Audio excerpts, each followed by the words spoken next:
it's not a bad shot if you make it. Shout out to that nigga Dame. Welcome back to another episode of the Play for Keys podcast, the only podcast where we do something different every single day. Welcome to the show. I'm your host, Greg. That's my host, Jax. I didn't mess it up this go round. God. Hey, this is the podcast for casuals. If you are a casual, this is the place for you. Very true. Very true. Before we get started, shout out to the Redacted show. I was on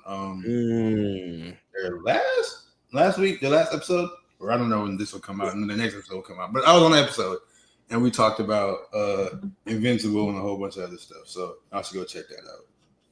Y'all should go. Yes, y'all should go check that out. And on top of that, I need to finish up watching season 3 as well. Because I'm like, there was boxing in that hoe. There was boxing in that hoe.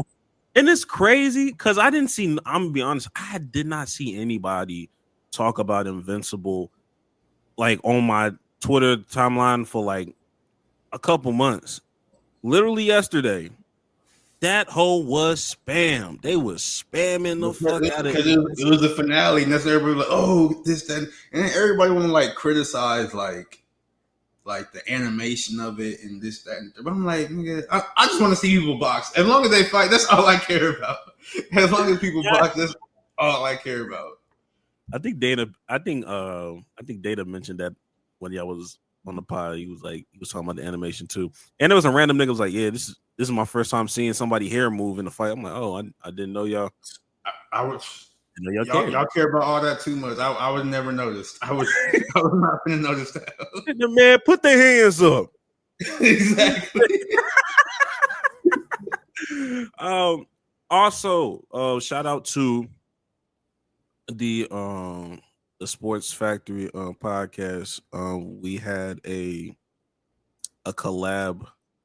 I don't even know. It's not even an episode, but we had a collab thing going on with two other creators or something like that. Because every time I open YouTube, y'all just be on that hoe, and I'm like, oh shit. It wasn't a live stream this go around. It was we did an all-time draft with him, 2 other people, and then there was like 3 other creators from another podcast that got like 5,000 subscribers. They're on the come up. They're doing pretty well. I ain't gonna lie. Nigga had the first pick, so you already know how I had to go ahead and kill it. You know what I mean? But it's a snake draft, so that kind of snake draft is like the best position in the snake draft is like in the middle. Yeah, I agree. Like the back middle, like the back half of like the middle. I feel like or low key the end. Like if you want to get the last pick, depending on how many players are there. If you're dealing with like 6 or 7 people, being at the end is fine. But that first pick, I'll tell you my lineup and we'll keep it going. I had to go LeBron off rip.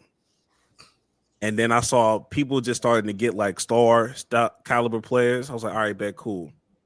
None of y'all niggas got bigs, so I'm finna rob all y'all niggas of bigs. So I grabbed Hakeem and Tim Duncan at the same time. And then they rolled around it again. And I think they was taking mad shooting guards. I'm like, yo, y'all bugging. Real fast, you saying the shooting guard thing, and then after this we'll get into the podcast. But just question just came to my head. Like, what do you think is the most talented like position in the NBA? Like all time. Would it be shooting guards? Because I mean they got Mike and D Wade and like Harden. AI, I guess technically is a shooting guard. But you're talking about by position, like you just saying like the best players, like like all time, like because I mean this small 4, got LeBron, who's obviously up there, Larry Bird, KD, but it's hella good points. Scottie Pippen, Kawhi, Grant Hill. I mean, or is it just center? Is it just center? Ah man. It's a combination because like power forward has a a I don't case think too. power forward in the conversation because power forward been dead for like years, bro. Power forward died a long time ago. Nah. I mean, like it has its cases, but I mean, it's gonna be old school heavy. But I mean, shit. I mean, out of all of them, I think shooting guard is probably on the weaker side of things. Really? I would think so because I mean I think there's a big drop off after you go. Of course, you have Michael Jordan, you have Kobe, then you have what AI, D Wade, Harden. After that, there's a little bit of a drop off before you get to what Vince Carter, Klay Thompson, Manu. Okay, fair. Shooting guard is really top heavy. I'll give you that. It's top heavy versus because I mean even with power forward, you got Tim, you got Dirk, KG, Giannis. Charles Barkley, Giannis. AD want to play the 4, but like, do you consider him a 4, or are you going to put him at the 5? I don't know, because like he's been playing at the 5 so much, but I think he is a 4, but they just keep playing him at the 5. So I guess he like technically is a 5, but I know and he knows and you know everybody knows he's a 4 though. So I don't know. And I think that's why the center is the cheat code, because you have so many bigs that like switch between power forward and center, especially when you start stretching the floor out. And the fact that they got Jokic, I don't know. It might be center. Yeah, it might be. It might be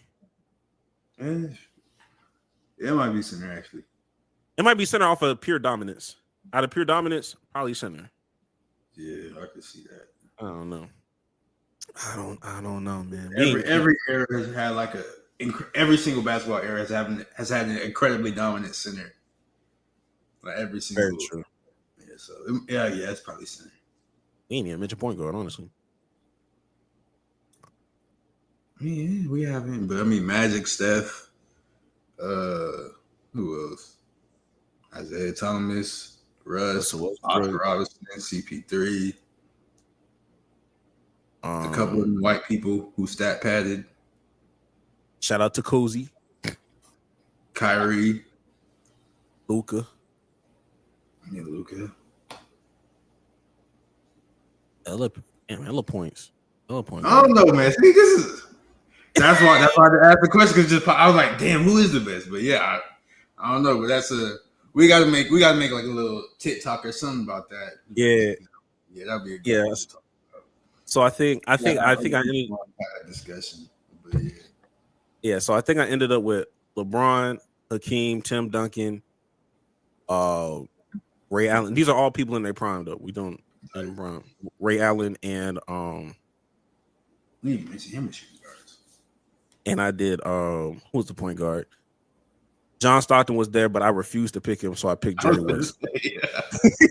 I picked Jerry West instead. But looking back at it, I should have picked Russ. But I think I still won compared to what everybody else had. I ain't gonna hold you. CP3. Shout out to them. CP3 was gone in the first round. I was like, fuck. And nigga picked he picked Wilt Chamberlain and then went back and got Chris Paul. I'm like, that's an interesting lineup, but it's not my team either, so I don't care. But damn, I didn't know he was gonna go that. I didn't know he was gonna go that fast. I'm not gonna watch it. But that video should drop probably sometime tomorrow on his platform. So, a lot of collab opportunities. And make sure y'all like, subscribe, do all those things. More content on the way. For sure. Networking. But now we got to get into some stuff that we don't really like. We talked about stuff. We was rambling for a little bit, but now we got to get into the pod for real. But first thing first, let's talk about some stuff that we don't care about that much. Like, it happened, but like, we do not care. Nah. It's starting that list off. Like, shout out to Steph for this, because it's actually sort of cool, because he is now the first active NBA player to become the GM. He's the GM of his college basketball team. That's Davidson. I think it's Davidson College. Davidson University. Yeah, I think it's Davidson College. Yeah, Davidson. But he's the first active player that's also a GM. And then isn't he also investing in Unrivaled too, that women's basketball league? Did I hear about that? Yeah, he got his hands into a few pots for sure. Yeah, I think that, or it was either that, it was either Unrivals or whatever that WNBA team that's about to pop up in the Bay Area. The Valkyries. I'm not sure, but yeah, we're not sure because like shout out to Steph, but we don't really care. There's other stuff going on. My fault. We do not care. You see the impact Woj has been on, bro. Woj out here impacting the community. He get a GM job, everybody else want a GM job all of a sudden. It's crazy. I didn't even know colleges had GM. I'm not gonna hold you. Like I did not know that until maybe like last year. I didn't know that was a thing, but it is. Well, I think it's probably more prominent now because of NIL. Very true.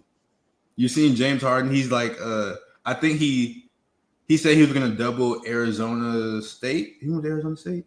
Yeah, he went to Arizona State. And he said he's gonna double their NIL fund. So shit, they need it. It's a very top heavy school right there.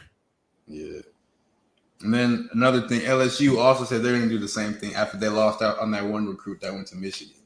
So they're like, yeah, we need to double ours too. So everybody, this is becoming like the NFL, but we can get into that. Look, LSU, first of all, we do not care. LSU ain't got no excuse. LSU ain't got no fucking excuse, bro. The amount of fucking athletes over there, yeah, like that's making big money. Bro, nobody should really be beating them out of NIL anything. It's a couple of states that should never. A couple of states that should always like Texas should get UT should get every single recruit they want. LSU should get every recruit they want. Georgia should. USC should. Yes. And Florida, honestly, because like those are like the powerhouse states for football, but they be missing out on recruits sometimes, so it does not make any sense to me. But whatever, makes zero sense. Hell, Houston shouldn't miss out on recruits either, but neither here nor there. We just gotta update. We just gotta update our profile, bro. That's all it is. We just gotta. We got to update our resume of like supreme athletes. I think we still fawn over Case Keenum. Respect to him.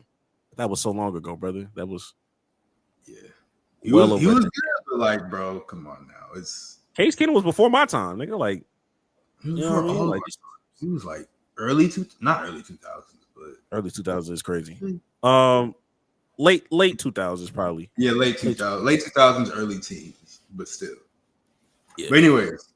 Next thing we do not care about. We do not care. Shaquille O'Neal is being Shaq again. He was recently on, Inside the NBA? Or actually he was on Inside the NBA and he was on his podcast just being a horrible representative of the NBA. I think on his podcast they asked him about the Pistons and their record and he was like, oh man, the Pistons, they're not doing enough.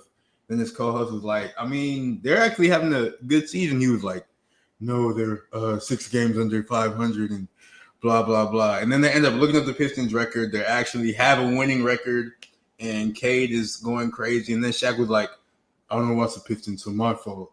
And then Inside the NBA, the Pistons came up again, and he was like, shout out to, what's his name? He said shout out to Chauncey Billups for being a good coach. And then they're like, Shaq, he doesn't coach the Pistons. He was like, my fault. I don't watch the Pistons. And then Zion, he had like a 20-point triple-double, and Shaq was like, I need more from you, Zion. 20 points isn't good enough. And it's just like, bro, you're just gonna hate, bro. He just wanted to hate. So I mean, Shaq being Shaq, that doesn't need to be a whole nother discussion because we already done talked about everybody hating on the NBA. So it is what it is, man. We're being a dead horse. Like, just because we're talking about it, that doesn't mean it's going to change overnight. These things are still going to happen. But this is the time to not harp on the negativity as much as you need to. This is the time to push your favorite creators. This is your time to, talk about the people that you do fuck with. Mm-hmm. And ultimately, ratings drive everything. And ultimately, they'll be on these platforms.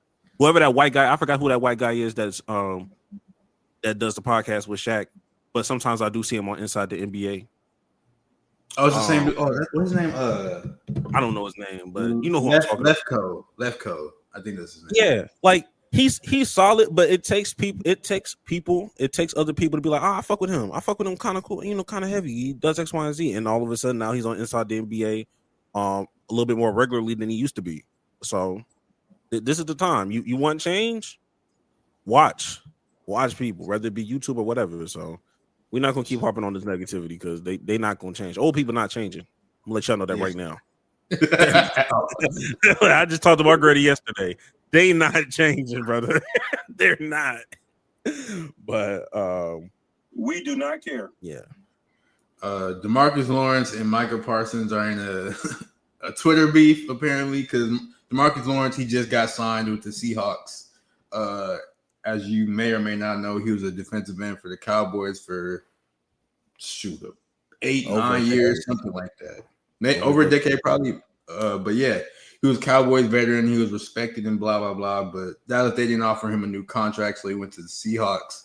And he was giving an interview over there, and he was like, yeah, I mean, I left sort of because I love Dallas, but I knew I wasn't going to win the Super Bowl there. To which Micah, he replied, he was like, oh, you're a clown and blah, blah, blah. Then DeMarcus Lawrence, he was like, well, if y'all were doing more winning, maybe I wouldn't have left. And it's just like, brother, you were on the same team. Like you were part of the reason they weren't winning. So what are you talking about? Niggas sound like me. Niggas say, I love Dallas, but you're not winning for real, nigga. I ain't. But it's just like you can't go. But like it's like you can't say that and then go to Seattle, nigga. Like shut the fuck You're not winning up there. Going to Seattle and playing with Sam Darnold. Even if Seattle does win more games than Dallas, they're not going to win the Super Bowl, so it doesn't matter. Like, why did you bring that point up? Shit. Oh my god! Like that whole situation just let me know I'm still not ready for the NFL season to start with these Cowboys. Like I'm seeing moves and everything is a coin flip. Sometimes I'm not ready for the draft because I just know they're gonna make me mad at the draft. They haven't made me happy since drafting CD Lamb. That was the last time. No, I mean Michael was after CD, wasn't he? Yeah, I mean, they ultimately made me. Yeah, but I'll say this: Micah ended up making me like, oh, this is what's up. But I came into that draft like, I want Pat Surtain. I wanted Pat Surtain bad. No, fair enough. I was the same way. It ended up working out, but still. Ended up working out. But that was the last time I saw a player. I was like, I want this player, and Jerry went and got him. And it paid dividends. Ever since then, no.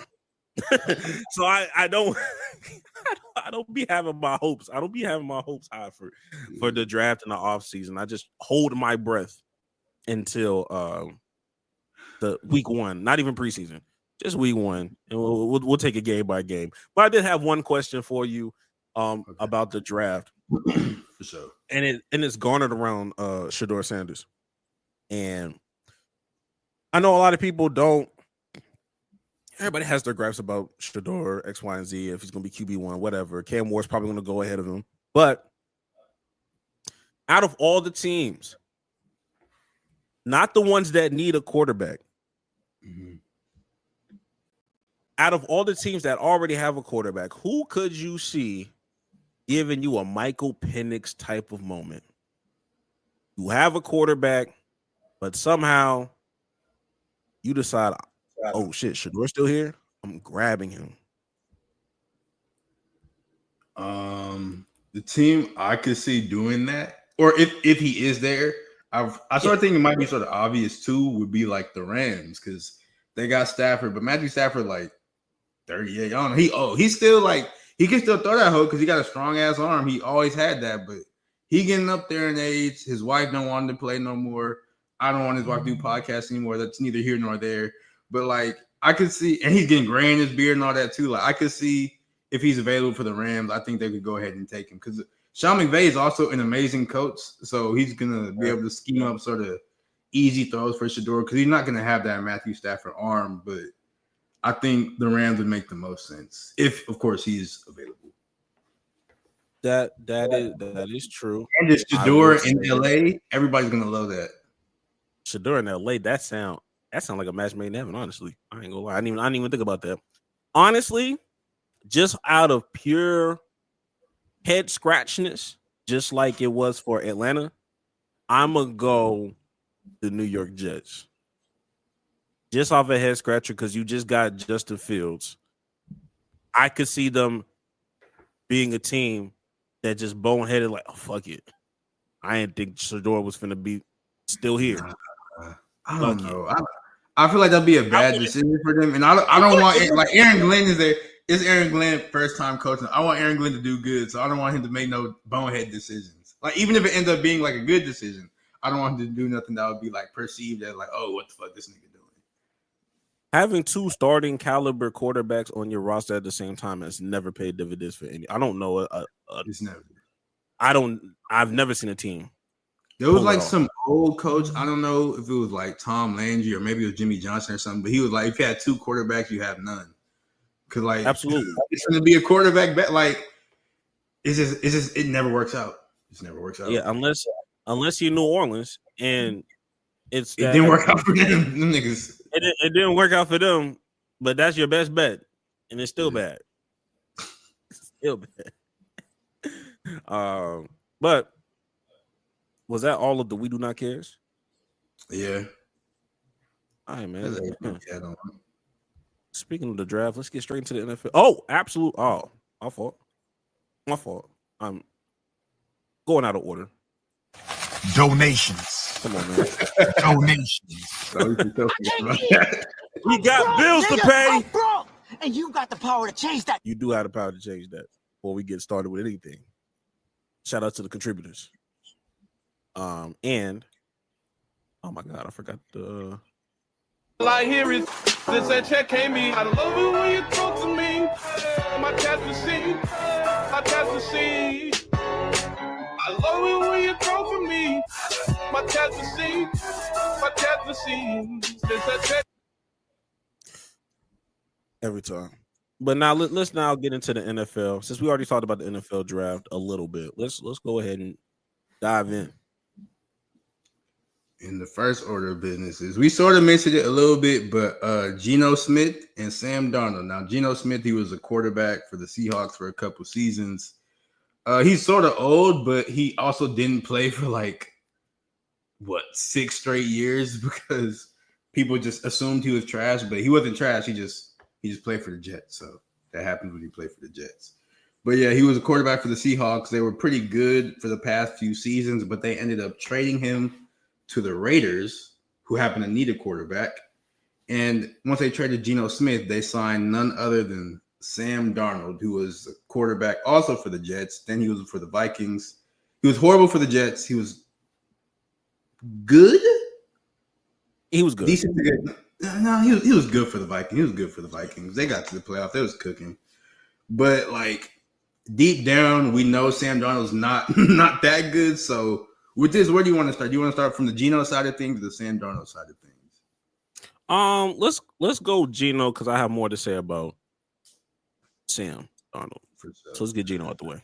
But like with the Raiders, like I said, they have been needing a quarterback for forever because they was rolling out Gardner Minshew, who was more famous for a mustache and a mullet than anything, and Aiden O'Connell, who nobody knows what Aiden O'Connell even looks like. So there's that, and we just know that they weren't viable NFL caliber starters, and the team reflected that because they continued to be trash, and it looked like there was nothing that was. It looked like there was no way up for them. Like some people thought they'd maybe take Shedeur in the draft because I think they have the 7th overall pick or something like that. They have a pick in the top 10, so people thought they would take Shedeur, but it turns out they ended up trading for Geno, and I think that's a good trade for them because, like I said, they needed a quarterback, and I don't know why the Seahawks wanted to trade Geno because Geno's been good for like the past few seasons, and yeah, he's sort of old because I think he's about 33 or 34, but his body's not old because he hasn't been taking that many hits. He hasn't been playing that much because he was on the bench for all those years. So it's a head scratcher on the Seahawks side of things, but I think this is a really good move for the Raiders. And now during the draft, they don't got to take a quarterback if they don't want to, because a lot like Cam Ward is going to be gone by that pick, and a lot of people sort of don't think Shedeur can be that good. So I've seen a lot of people say he won't even go in the first round, but I doubt that because niggas need quarterbacks. So yeah. And surprisingly, I'm not gonna lie, the Raiders is another team that I could still see like doing an Atlanta Hawks, like oh my god, not the Hawks, please. An Atlanta Falcons type of ordeal and draft Shedeur. And if I'm being honest, although he does have a big personality, depending, like, you know what I mean? Like, I think they got Geno Smith. Hey, look, at bare minimum, regardless of what happens, we got somebody. We got a competent quarterback. We don't have a Daniel Jones. We're gonna come in here with a starting caliber quarterback. But I could still see them grabbing Shedeur and having Geno kind of like, you know, sit behind Geno. Geno's not a bad quarterback. Yeah. You know, go through the things. He don't have to, you know, Shedeur don't have to be no day one starter. He can still be a part of the facility. It's still Vegas. They still have they got weapons. I like the rookie tight end. What's it, Bowser? Brock Bowers. Bowers. I don't know why I said Bowser. Bowers. It looked like Bowser, that's why. And he played like Bowser too. He called him off. He cold as hell. I keep forgetting Jacoby Myers is still there for whatever that's worth. I just don't know what else they need. I mean, it's the Raiders. They're gonna need a lot of, you know, they're far removed from contention. They need some pieces. I just don't know what's like the most important need for them right now because I haven't been following them. I don't know if defense is something that they need, offensive line. I feel like they're one of those teams like just best player available. That's exactly what they need because they sort of need help everywhere because the Raiders haven't been good in like, I don't even know the Raiders haven't been good since like Derek Carr was their quarterback, and Derek Carr wasn't even good for real. And Derek Carr also hasn't been there in like years, actually. Yeah, he ain't been there in a minute. So it's been a few years. And in the last few years of his Raiders years were not good either. So yeah, Derek Carr really only had one good year. 2015 was probably the best year. Yeah, because people were like, "Oh, he could be MVP," because he was cold, and then he broke his leg, and he was never the same. Yeah, and they had a small little window where you thought, okay, well, we got Antonio Brown, and then that in 2 weeks that fumble, and then you had Henry Ruggs, and it's like, oh well, damn, that unfortunate thing happened. So some of the stuff is kind of out of their control. Like it was a little bit of bad luck into this. So Bears. Man. I mean, but the Raiders are known for like having or just being like a crazy team. So I mean, maybe it's like a curse of the franchise. And who is their coach now? Because they fired old dude. Pete Carroll's their coach now. Oh, so Pete Carroll's the coach, and Tom Brady is still over that. Like that's the team he has ownership. Yeah, he's part of that ownership group. So he's not the owner, but he be in all the meetings and shit. So okay. Well, I can see why Geno's with the Raiders. That makes a lot of sense. That's a Pete Carroll guy. That makes sense. Okay. So, but on the Seahawks side of things, like I sort of said a little bit before, no idea why they did this. The Seahawks were a good team last year. They just didn't make the playoffs because they played in like a tough ass division, had a tough schedule. But I think they still won like 9 or 10 games. So they were still pretty good. And like I said, Geno wasn't the reason for their struggles because they struggled because they didn't have an O-line. Like that's it. But they said, you know what, we don't even want Geno no more. And you bring in Sam Darnold, and they signed him. I think he's getting like $110 million or something like that. He getting a fairly big contract, but it's just like Geno Smith is better than Sam Darnold. I don't see what the reason was for it, but it feels like they want to go into a rebuild of the franchise right now when they didn't need to. It felt very unnecessary. I just felt like they were trying to get everybody, like all the last little stragglers of the Pete Carroll era. I just think they tried to just get them up out of there once DK wanted the trade request. But they weren't bad. That's what I don't get. Like they weren't bad. Hey man, if you ain't learned from the Dallas Mavericks, just because you're not bad, that don't mean that's gonna stop anything. I'm not gonna hold you. And I'm not saying that Geno is bad because he's a good quarterback. At the same time, I don't think there's gonna be a crazy drop off between Geno Smith and Sam Darnold. I'll give Sam Darnold at least that little grace because I can't fathom Sam Darnold winning 12 games in the NFC, and then he just drops off to 4 games. I don't see it. The Vikings had a good ass team. They had Justin Jefferson at receivers. They had a crazy receiving core. They had nice running backs. They had a good line. Like the Seahawks don't have a line, so okay, that's fine. But they still have some pieces that he can work with. They just got Cooper Kupp. They just got Cooper Kupp. They just get Cooper Kupp. They got Jackson. You still got Jackson Nigba. Kenneth Walker is a decent back. I'm not saying he's the greatest running back, but he's a serviceable running back. I'm just saying there might be a drop off here or there, whatever. But this is going to show me what Sam Darnold's really made of. I'm not going to lie to you, because if he's still able to do what he's doing, not even if he wins 9 or 10 games, all that's really going to tell me is that the Jets are a fucking curse, because you have hella New York Jets quarterbacks thriving as soon as they fucking leave your organization. Yeah, you got Geno, you got Sam Darnold. Who's the other nigga that was there? I don't know. No other good quarterback has been there. I mean, Zach Wilson, but he's not. He's a backup somewhere, so he's probably still. We don't know. We don't know. Like we won't know about Zach Wilson until probably like 2 or 3 years later. Once he gets another opportunity, they're gonna be like, "Oh shit, he was cold too." Once he gets that stench off, and once he can like takes a shower and gets that New York Jets off of him. Because everybody needs an incubation. Geno Smith had like 4 or 5 years. Sam Darnold had a few years where he was looking kind of crazy with the Panthers. And he was a backup for the Niners for a little bit. Yeah. So like I was saying, like I'm gonna give him the New York Jets grace. That's it. Now if he folds, he folds. I'll give him that. I hate the Jets enough to be like, you know what? I'm gonna give you some grace. Fair enough. It's 1 year. But since we sort of already alluded to it, we can go ahead and talk about DK Metcalf going to the Steelers now. DK, he was a cold receiver for the Seahawks, but he wanted to trade, and in his trade request, he was like, I need to go somewhere that has a quarterback already and a team that's in warm weather. So, the Seahawks, they were like, okay, we hear that, and we're going to trade you to the Pittsburgh Steelers, who don't have a quarterback, and they also are in Pittsburgh, so it's freezing cold.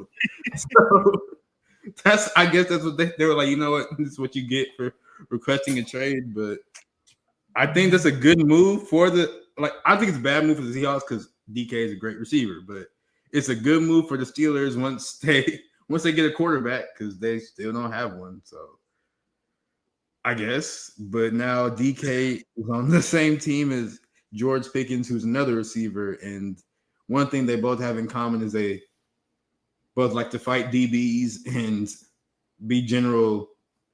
I hate calling people crash outs because I just hate that word because it's way overused, but like that's low key what they are. So we'll see how that locker room works out. I think they're gonna be the best of pals. Honestly, I think they're gonna be locked in for real. I can honestly see that. They'll for sure fight. They're getting to fights together. I think that's what it is. I think people have been like, "Oh, they're gonna clash." I'm like, no, I think they're gonna be enablers of each other. I'm not gonna lie to you. I think they're gonna support their bad habits together, which, from a coaching standpoint, that can be a little mind-boggling. But last pod, I mentioned, I was like, the Steelers could be a choice. The only reason why I didn't just like stand firm on it is the fact that their quarterback situation felt like way more important than another receiver at the time. I was like, oh, I mean, like maybe they want to go into a quarterback direction first. Like, why would DK want to go there? And then, you know what I mean? So he could. He had no say in it. He tried to have a say in it, and it was like, no, you're going wherever we tell you. So All this really tells me is I would hate to see a person like Aaron Rodgers there, because that's gonna make my head hurt. It's really gonna make my head hurt, and I would really feel bad for Mike Tomlin because we keep talking about the praises of Mike Tomlin all the time. That being said, y'all be putting him in such piss poor situations sometimes. He still make it happen, but like he's just like I'm tired of seeing this nigga make it happen. How about that? I'm tired of him just trying to find a way. Why can't he just have a good little situation? Well, you know, why can't it be like a Dan Campbell thing or Philadelphia Eagle? He deserved a break. He deserves a team with some. He deserves a team with like normal players, because he had Big Ben and Antonio Brown and Le'Veon Bell, and that offense was crazy. But those people are also crazy. And now he has DK and George Pickens, who like grand scheme, we called him, I guess, quote unquote crash outs, but grand scheme of things, they're not like George Pickens. Sometimes he does stupid stuff like just in general, but he's not a bad, he's not like a bad person or anything. And DK, he just Normani fine too. So he really winning that life. I'm not gonna hold you. He just got I think they signed him to like a new contract. He just got engaged to Normani. Like he's winning that. I mean, he don't have a quarterback, but he winning that life right now. You know what I'm saying? Like he doing what he need to do. And you know, sometimes a fine black woman gonna calm you down. You know what I mean? You know, he gonna take you down a few notches. Like, yo, it really ain't that bad for real, bro. Chill out, man. What did Dana say about black women, bro? What did he say about black women? That's what happens when you're with black women. Exactly. Life changing, nigga. Change your life, nigga. When the last time you seen that nigga get into a fight? You don't remember? I don't remember that shit. Every time they bring up DK Metcalf, they always bring up Darius Slay and what happened with them. I think that shit happened 2 seasons ago. I think this nigga went a full season without putting real hands on niggas. Even if it didn't, there wasn't even no real fight. It was just they pushed each other. Ooh. Aggressively, I'm mad at it, but a push nonetheless. Fair enough. Hey, man. But shout out to them. I am curious to see who the Steelers get at quarterback. Low key, like people been talking about Shedeur and saying he might fall in the draft. If I don't know where the Steelers pick, I think sort of probably around like 20-ish range. But if Shedeur is there, or if he's like close to there, they might can trade up or something and get him and have him quarterback right there. So looking at the draft order right now, that'll put them at 21. Pick 21. Okay. So yeah, honestly, if we're being honest, if Shedeur don't get past, if he's not a top 10 pick, if he's not a top 7 pick, that's a real possibility. Okay, because right after the Jets, you have the Carolina Panthers. They not moving off. Yeah, the New Orleans Saints maybe, but you just redid your deal. The Chicago Bears, no. 49ers, no. Cowboys, no. Dolphins, no. Colts, no. Falcons, no. Cardinals, no. Bengals, no. Seahawks, maybe, but you just grabbed fucking Sam Darnold. You just got Sam Darnold. Buccaneers, no. Broncos, no. Pittsburgh right there. If he's not a top 7 pick, that's a real possibility right there getting him to the Steelers. That's true. And if it's not the Steelers, then maybe the 26th pick with the Los Angeles Rams, maybe. If Shedeur is the Rams, I think they'd probably be stupid not to pick him, because just go ahead and get you like Matthew Stafford like 38. Just go ahead and get you a future quarterback. You ain't got to move nowhere. So you could just stay. You could just stay in pat for sure. Like honestly, because like I said, all these teams pretty much are, going forward with their quarterback at least for this year. So, yeah. We'll see. But moving on to more news, Devontae Adams, he went to the Rams. I remember last podcast I heard that him and Aaron Rodgers were a package deal, but praise God, they are not. Devontae Adams is now a receiver for Matthew Stafford, he was old, but he's still a good quarterback. He was much better than Aaron Rodgers was last season. And while the Rams did trade Cooper Kupp, I think Devontae Adams might have a little bit more in him because Cooper Kupp had like a whole bunch of like injury problems and stuff like that. Devontae, he didn't really have those. And so like him with Puka Nacua, like I think that'll be this is a solid fit for that offense. I'm not gonna hold you. Like I like that move for him. You know what this feel like? There's no shade either. Like there's no shade. This really feel like the Lakers when LeBron and Russell Westbrook was there. And and Anthony Davis, like obviously Devontae Adams is world class, but I don't know what what version I'm going to get out of him just because he's just been tainted by Aaron Rodgers. It's like damn, he's been tainted by Aaron Rodgers and the Jets and the Raiders. Yes, and Derek Carr. So I don't know. I don't know what version I'm going to get from him, but he's not, he's not needing to be like a number one receiver either because you got Puka Nacua.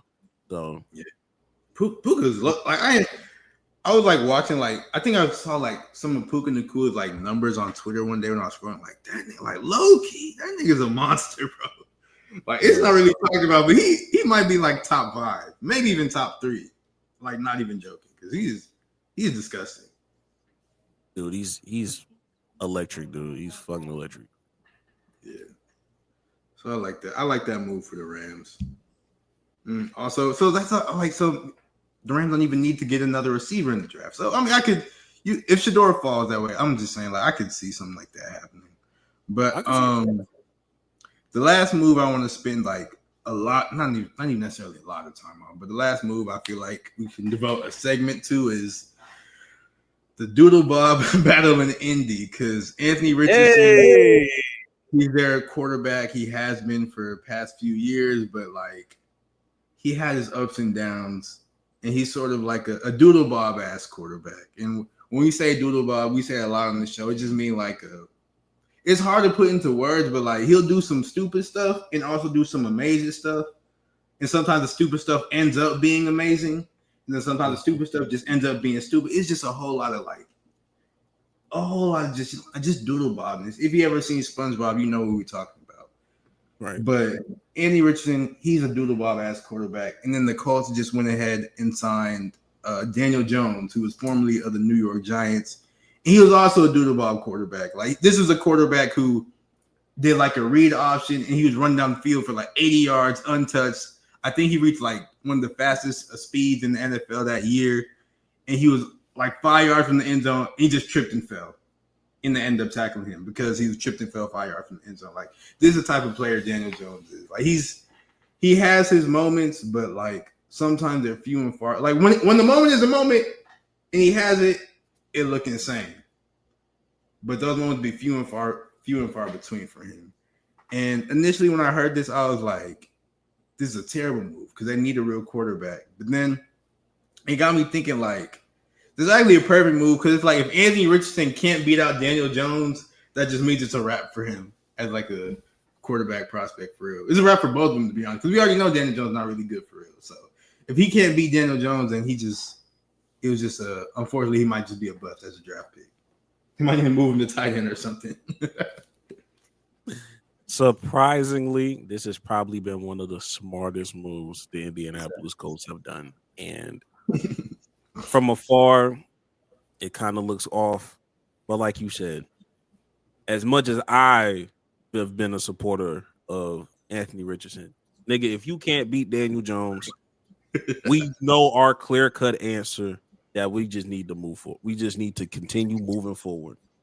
And look, y'all wasn't look, if you're doing what you're supposed to do, you should be competing in your division. If you're not good, it's not, you know what I mean? It's literally just the Texans, and the Texans had what I would quote unquote be like a downer year, like a lower year, like a sophomore. Everybody be getting hurt for the Texans. I don't know what's in the water, but everybody be getting hurt on the Texans. Yeah, so it wasn't even up until like week 14 or week 15. Like there was still a possibility of you like squeezing into the playoffs. Even with the bad quarterback play, even with you getting benched. So If you're not good, get you up out of here. We don't need to develop you no more. We can get you up out of here. If you're good, you should be in the playoffs. Honestly, you're good enough to be in the playoffs. Y'all niggas so bad. I keep forgetting Jonathan Taylor still. Yeah, Jonathan Taylor is still good. It's just nobody cares about the Colts no more. So, like, yeah. You be razzle dazzling niggas week 1 with that big ass throw. Yeah. Like that's the Doodlebop. When the moment look like the moment, it's crazy. But when it don't look like the moment, you just like, damn, what the hell are you doing?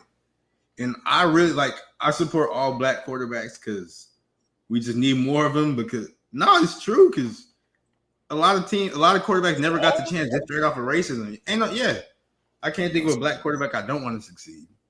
Jamarcus Russell, I will never support that nigga. I'm not gonna That was lie to you. like years ago. Nobody care about him no more. I'm talking about right now. He was on like the pivot like a couple years ago.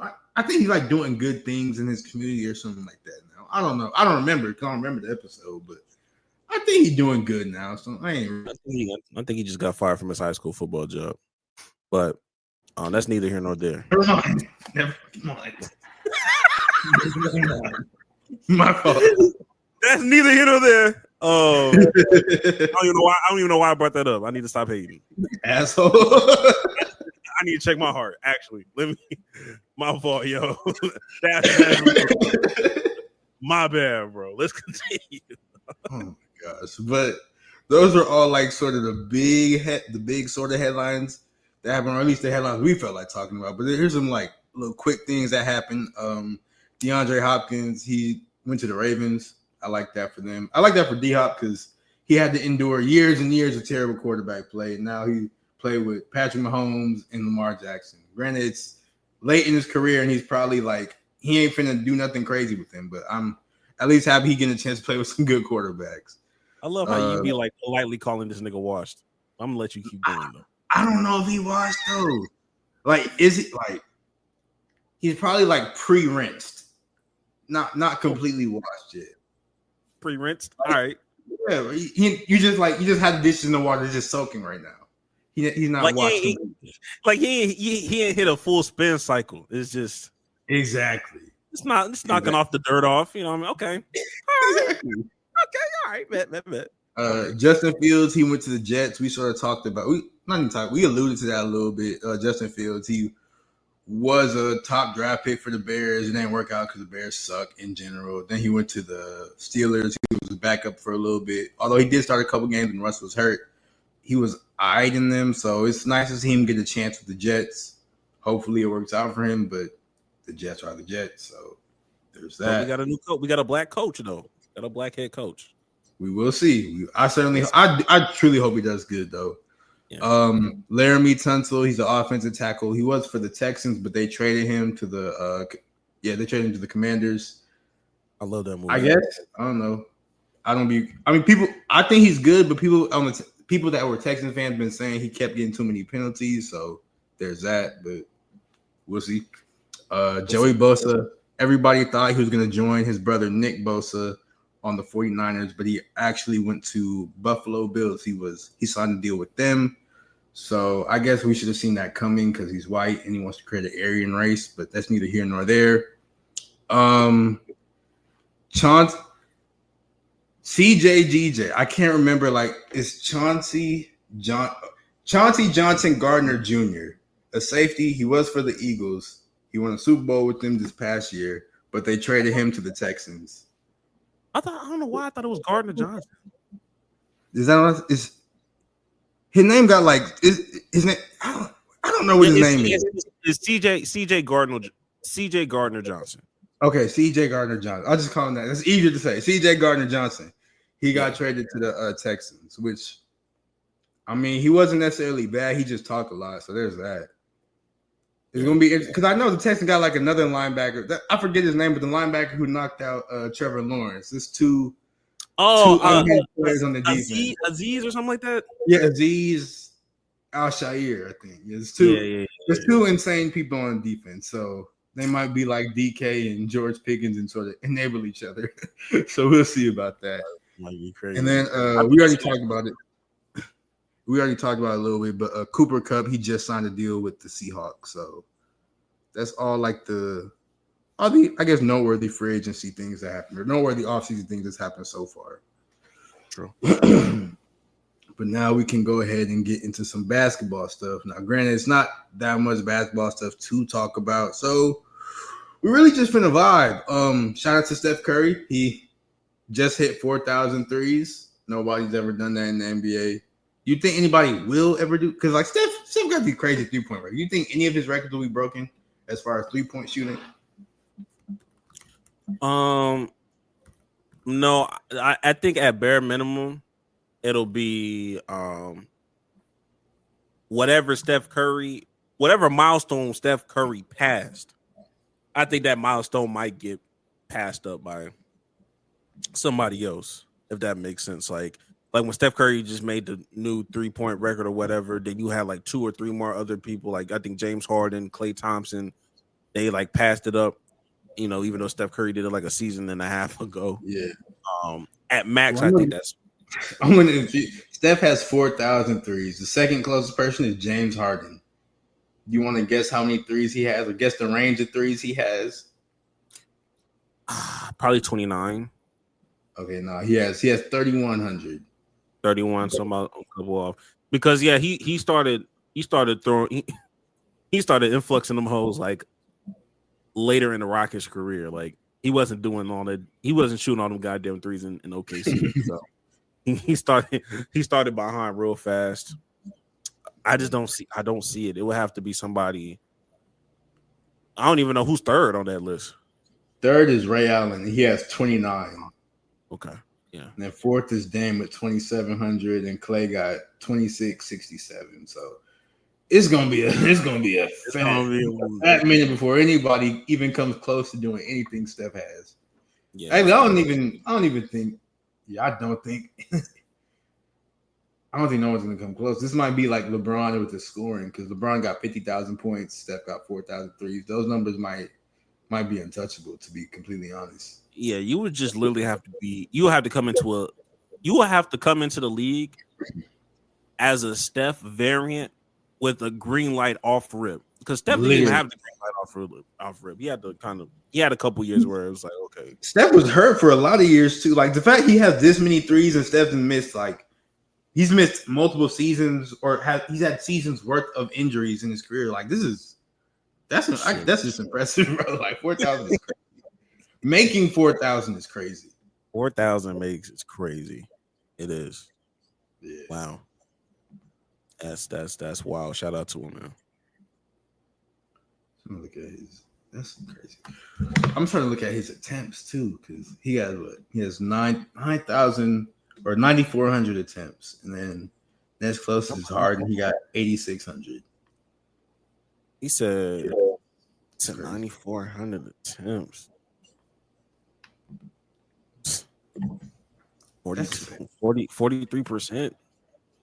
Yeah, he's shooting 42.4%. That's insane. Steph is different. That's all you can say when you come to Steph. He's just different. It's a couple players who's just different, bro. Like you can't even do nothing about that. He's just different. Yeah, Steffi just throwing shit up too. He be throwing some shit up. I'm like, whoa, brother, this is crazy. Like, shoot, man. But that's all we sort of have for basketball. But anyways, we do sort of want to, I guess, go back and revisit an old video that we did, some old takes we had, and we sort of want to talk about teams that. And this is one of our very first TikTok video things that we ever did. And we talked about teams who we think should blow it up. And on that list, we had 3 teams, and those teams were the Detroit Pistons, the Cleveland Cavaliers, and the New Orleans Pelicans. And I mean, we were wrong for 2 of those teams. One of the teams was right, like the Pelicans. Should they have blown it up? Yes. But Pistons and Cavs, we were completely unfamiliar with their game. I think we were solidified wrong on the Cavaliers. And it wasn't because they were a bad team. We just didn't believe that Donovan Mitchell was going to stay because the New York rumors were happening. So I was like, we got to go ahead and believing. I think everybody got to stop, not just us, but everybody got to stop believing these. Oh, they want to go and play for New York because Madison's. We got to stop believing the rumors, bro. Niggas do not care. Niggas do not care about that shit. I would say that, and I'll lean to that notion. The Luka trade did not help the cause for the small market teams for sure. But it wasn't like Luka wanted to go there. Luka wanted to stay in Dallas, but Nico Harrison was just an idiot and was like, "We'll give it to you for free." Granted, it wasn't for free, but still. Yeah, I get what you mean. Yeah, no, but your overall sentiment, I do good. I mean, I do understand for sure. Now with the Detroit Pistons, keep in mind we made that video before Detroit went on that crazy losing streak too. So when that losing streak happened, I'm like, oh shit, this is crazy. So, in my opinion, I felt like the Detroit Pistons did a really small rebuild by getting rid of their head coach and adding a few extra vets to kind of like get where they need to go. But yeah, help them be professional. Get Cade some actual real NBA players. Some real players, get some real help.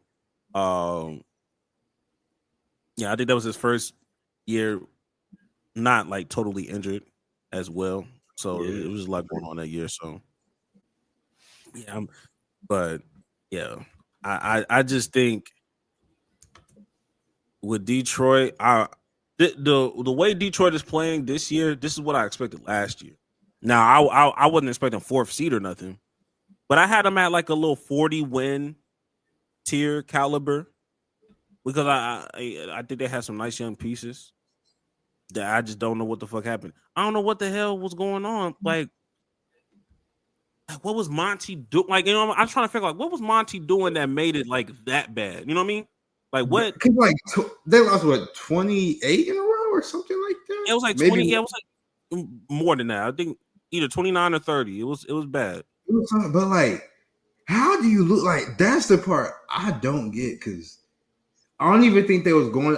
I don't even think they had like a particularly like tough stretch of that schedule. They just kept losing. And Monty Williams, like, he's not really or I guess before he wasn't a bad coach. So that's why like all that was just surprising me because they just kept dropping games and dropping games and dropping games. So I don't know what necessarily has changed about like who is it? JB Bickerstaff is their coach, right? I mean, he was also the coach for the Cleveland Cavaliers when we were telling the blow up as well. But I mean, I guess he just needs to do what happens when you. It's just I just feel like maybe I'll say this. Like I think we had this conversation about certain coaches. Like certain coaches are made for certain things. Like certain coaches thrive really well in a rebuild, or some coaches are really good at taking the team just to that next level, like a Steve Kerr, like to championship contention. Even though people kind of question his coaching ability sometimes too with the lineups that he has, but. Like when we talked about it with Mike Brown, like he was able to turn around that Sacramento Kings thing after that 17-year drought, but they was ready to fire him like a year and a half later because they felt like he couldn't take him to that next step of that top 4 seed. And to the Sacramento Kings defense, although he is a good coach, the expectation is to continue to build off of what you did the year before. Now, the lack of patience is crazy, but at the same time, I wasn't expecting them to continue to be in the play-in when you got niggas like the Rockets that's been worse than y'all for like the last 4 years, and they just jump you. You know what I mean? I don't know. I don't know what goes all into it, but those are things I kind of look at. Like maybe JB Bickerstaff is somebody that can kind of help you establish a culture and kind of set the tone, and maybe Monty is somebody that can. You got everything together. Everybody knows what they need to do. I'm just here to get you to the finals. I'm here to, get you, geared up into deep playoff runs. Maybe that's what it is. Maybe it's a fit thing. Who knows? I just remember there was like reports that Cavs, they told Monty when they was like, we don't like. I think they was mad. They was like, Monty make us practice too much or something crazy like that. I remember that. Monty makes us practice too much. No, I miss JB Bickerstaff. Oh, JB. Okay. Oh, JB. Okay. Okay. I misspoke, but yeah, I was like, nigga, come on, bro. Like, I'm about to say, I was like, Detroit telling niggas they practice too much is crazy. Like, what do y'all niggas say? Exactly. So. But yeah, it was tension. Wasn't it like tension with him and Donovan Mitchell or some shit like that? Or maybe that was what the rumor said. I don't know. I mean, shoot, maybe. But I don't be keeping up with Cleveland that well, so I don't know all the ins and outs of it. Because, like, respectfully, it's Cleveland, bro. Like, I'm sorry, it's Cleveland. I'm sorry, but we was talking about Cade a little bit, and that made me sort of think of like, who are some players that you sort of seen this season that's been players who have been, I guess, like a pleasant surprise for you, or players that you're like, oh, you finally stepped into what you ain't or what you've been sort of built to. Because I think Cade is for sure one of them because he's playing like I don't want to call him a superstar just yet because it's like early, but like he's on that trajectory, you know. He's a star for sure. Like he has star qualities. He can close out a game. The ball needs to be in his hand at the end of the quarter. So yeah, I'll give it to him. Before I mention anybody in Houston, I'm gonna go ahead and say Evan Mobley surprised the fuck out of me this year. Definitely a pleasant surprise there. Just the Cleveland Cavaliers in general, but also, if you haven't been keeping up with the Cleveland Cavaliers, there's a nigga there named Ty Jerome. I've been hearing about watching that nigga's story. That nigga's story right there. He was on that championship team for Virginia. Back in March Madness, back in I think 2019. It went from there to like he got undrafted, was in the G League for a hot little minute, couldn't get no real PT time, but was finally to get some wiggle room with the Cleveland Cavaliers this season, and has been lights out ever since. I forgot the coach's name over there in Cleveland. I'm tripping. And we've just been saying his name too, or no, we haven't been saying. Oh, what's his name? Name. He has a name. I be thinking he's black, but he's not. Kenny Atkinson. Kenny Atkinson, yes, Kenny Atkinson. The way he's been incorporated with Kenny Atkinson's offense, like that nigga can't miss. There's times I'm like, God damn. And he a real one. I'm not gonna say he a real nigga because he's not black. But all these white people that have like black name variants. Ty Jerome is not black. He's a white man. That's a black ass name, bro. Ty Jerome is a white man. I'm not gonna lie to you. No, this is the whitest of white men. That is insane. Yeah, so parents name him that. But he also real as hell. Like I remember after a game, he had got fined $50,000 because they gave him an interview because I think he had dropped like 25 that night. Mm-hmm. So how's everything? He was like, "Oh man, look, the refs were terrible today. They didn't do a good job, especially he named one of them refs by name, especially her. It was a girl, especially that woman. She did a piss poor job. It was horrendous. Like he just calling out bullshit how he sees it. Like I just he got a fan in me. I was pleasantly surprised with Ty Jerome as well. Now he is not black, but looking at his personal life, his mother's white, his father's a biracial African American. His paternal grandmother was in the civil rights movement. So, okay. He's not really black, but like he's sort of black. Like he's one of those people you can say like he got some black in him, and it actually be an actual thing. Like, this the real what Hartstein said. This the real bright skin. This bright skin for real. It's the legit definition of bright skin right here. So I can see why I see why his parents named him Ty Jerome. That is a black ass name, and he comes from a black ass family. So I get it. But your last name being Jerome should have raised my eyebrows anyway, so that makes sense. Some more players has been sort of pleasant surprise. I'm gonna go ahead and get my OKC bias out the way. Is Cason Wallace? Although I already knew he was gonna be good because he's just cold. He's just unfortunately stuck behind Shea, and that sometimes shit just happens. But him and Aaron Wiggins, because they are both like OKC.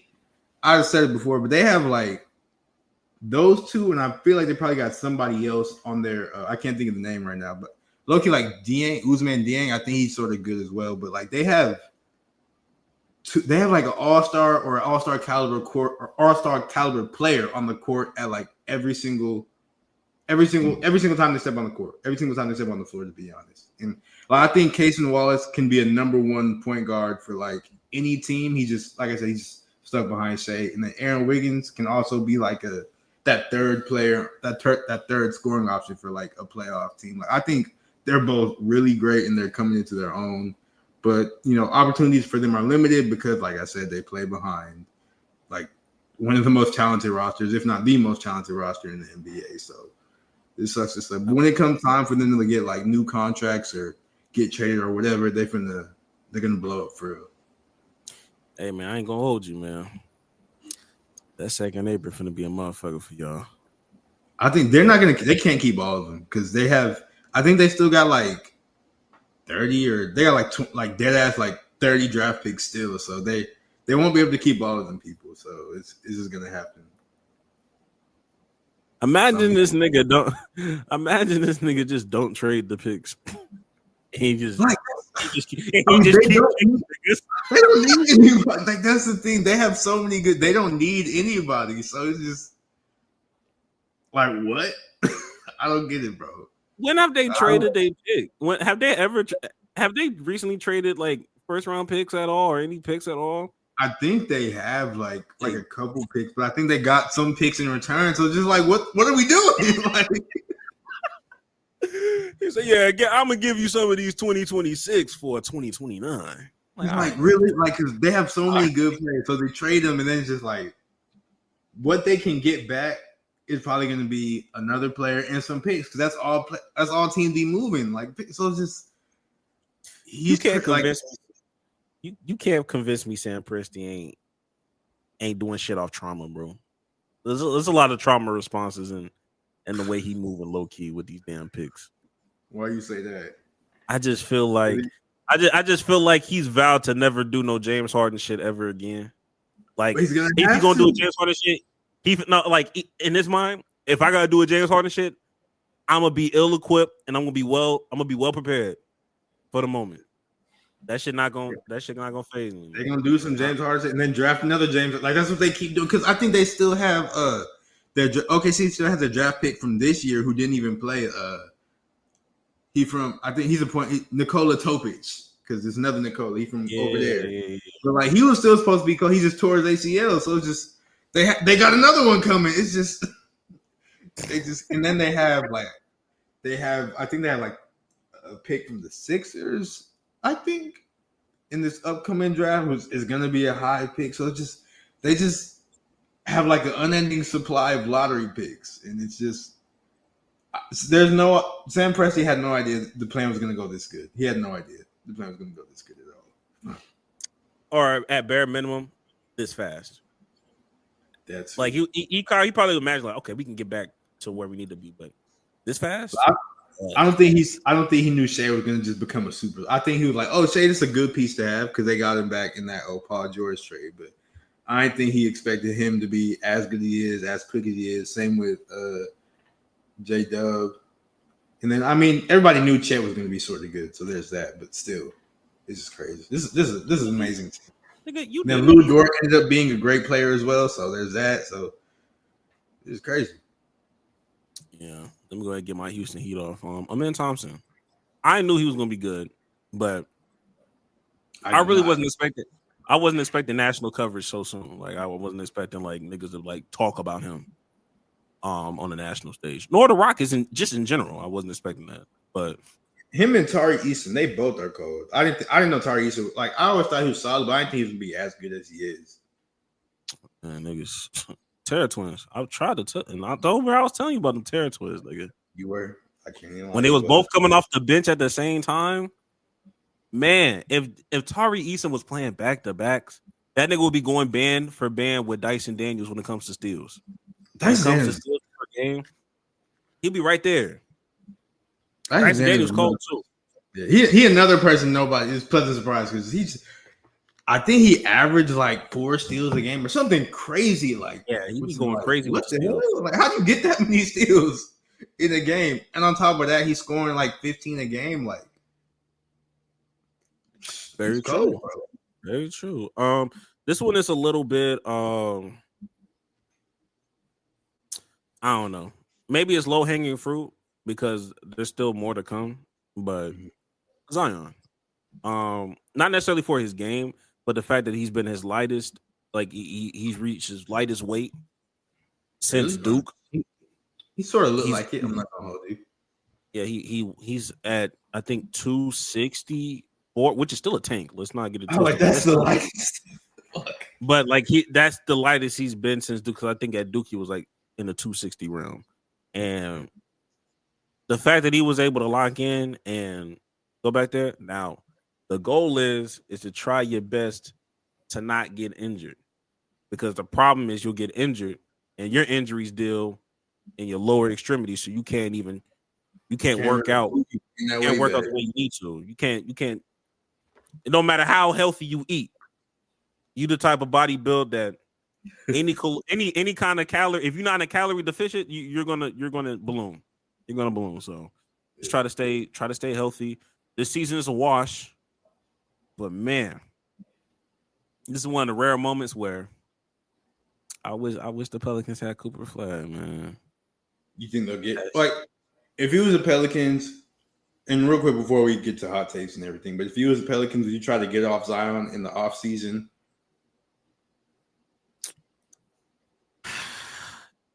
Damn. It depends on what I get back.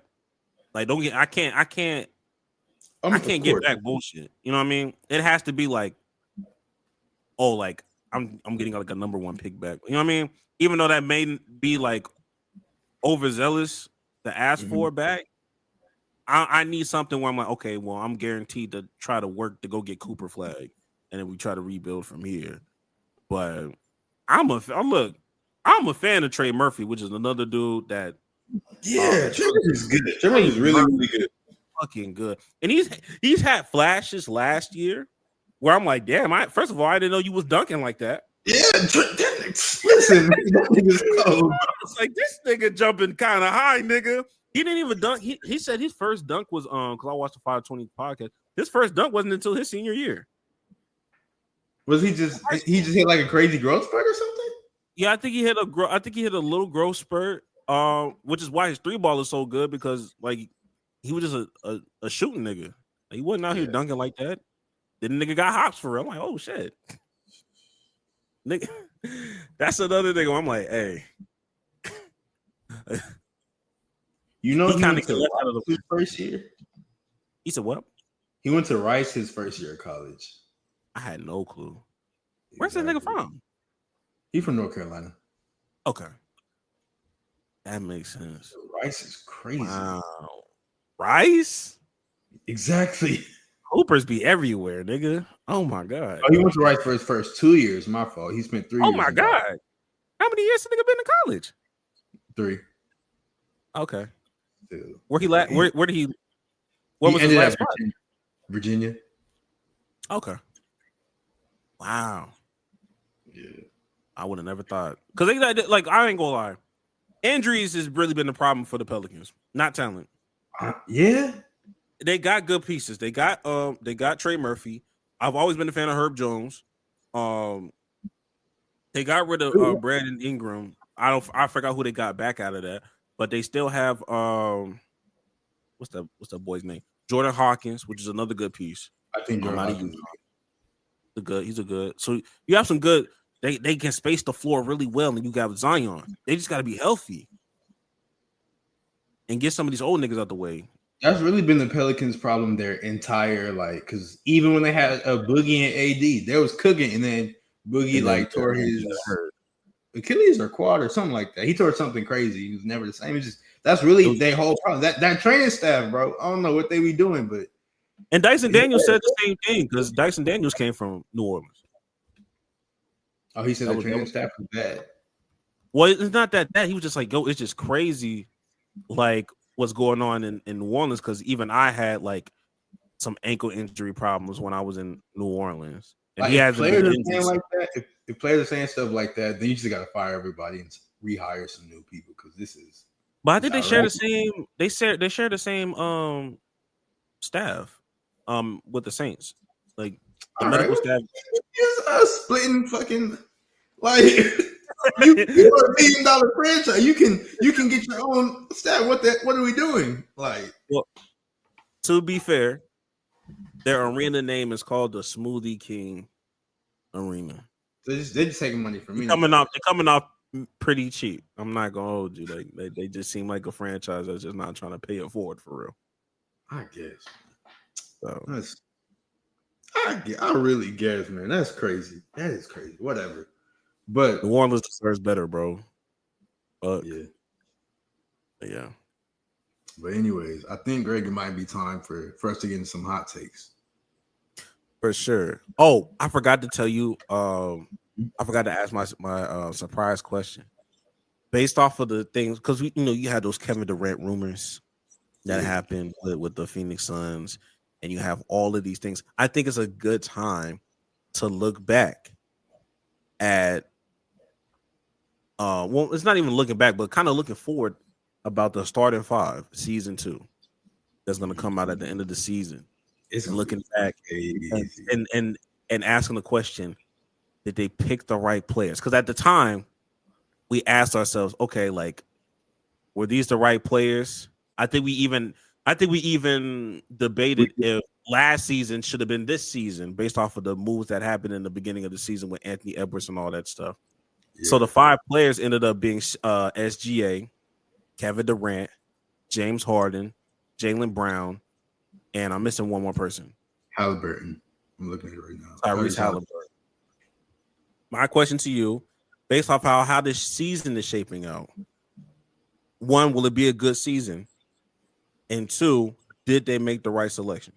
It's going to be. This is a perfect for every single, because you got Kevin Durant's having an amazing year like he always does, but it's a hectic year for him, so that's going to be good. Jaylen Brown coming off a championship, still trying to get his, like, he got respect, but he don't, like, he has respect, but he don't got respect, if you know what I'm saying. Like, he's still trying to get that. Coming off the finals MVP.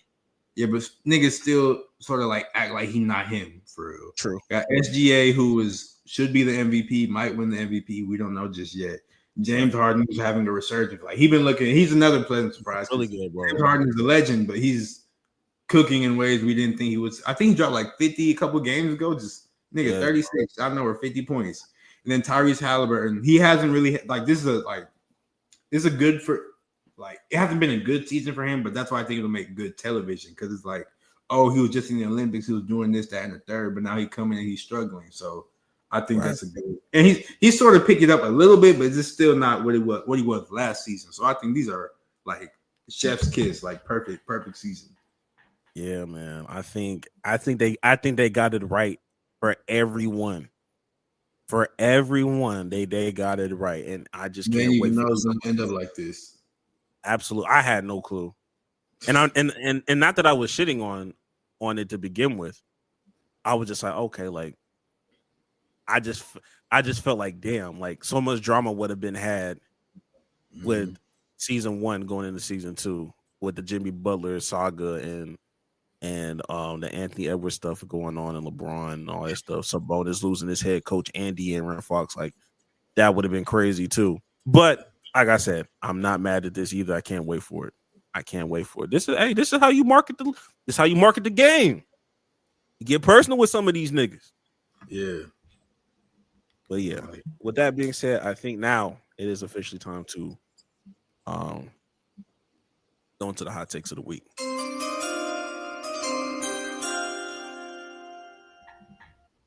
All right. Trying to go first? Or you want to go? Yeah, I got a hot take. I bet. This hot take is coming off of the recent albums that's been dropping, like the Playboy Cardi album that dropped. I ain't finished listening to it, so I'm not finna pass no judgment on it. But my whole thing is, my hot take is, stop doing these 30-song albums, these 24. So like, stop all that, bro. It's too much music. Like, respectfully, it's too much songs. Like, I don't even like half of y'all that much to be listening to 30 straight songs from you. Like, it's a lot, bro. I can't even lie. Like, I think a perfect album is like in that 12 to 16 song range. That's perfect. You can say everything you say in 12 to 16 songs. Because these people be making these 24 song albums, these 30 song albums, these 36 song albums, these whatever. And like, not all of them, like most of them or half of them don't even be that good. So having the album 12 songs, having the album 14 songs, 15 songs, that's perfect. We don't need these super duper long albums from you. Like, just a nice little 12 to 16 song album is absolutely positively perfect. And you can it's easy replay value too, because damn, the 12 song over, I guess I could go run that whole back. So like, that's my hot take. We don't need no 20. If an album is longer than, if an album is 20 songs or longer, is way too long. This nigga said Chris Brown must be stopped. Out, nigga. Didn't you have like one album that was like 80 songs? Like it was like 40 songs. I remember that. I was still in college. I think I was still in school. I remember Gucci, he dropped the album with like his label, but that whole was like dead ass 100 songs. Hey, they're the type, I think here the thing that be pissing me off. They'll have a 30 song album and then have the audacity to drop a deluxe. Like no. Like, my nigga, you need to stop. You need to stop it right now, nigga. You know damn well you was not supposed to do that, bro. Hell no. I can't even do it, bro. This 12 to 16 is absolutely perfect. We don't need no more than that. I promise you that. And 16 kind of pushing it. Nigga like me, 8 to 12. 8 to 12 for me. Some of y'all only need 8. Some of y'all only need 8. Also true. Some of y'all need y'all are good enough to do more than an EP, but y'all not good enough to give me a full album just yet. Y'all need to hit me like a little 8 to 12 little. You know, I don't even know what to call something that's in between an album and an EP. Some of y'all need that. Yeah, I'm looking at that Gucci album right now. So Icy Boys, the finale. It has 80 songs. It's 3 hours and 51 minutes.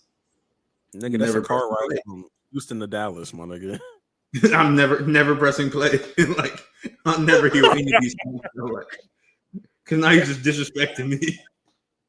This nigga disrespecting the game. Boy, what? Nah, that should have been. Two albums had 35 songs, bro. I'm not listening.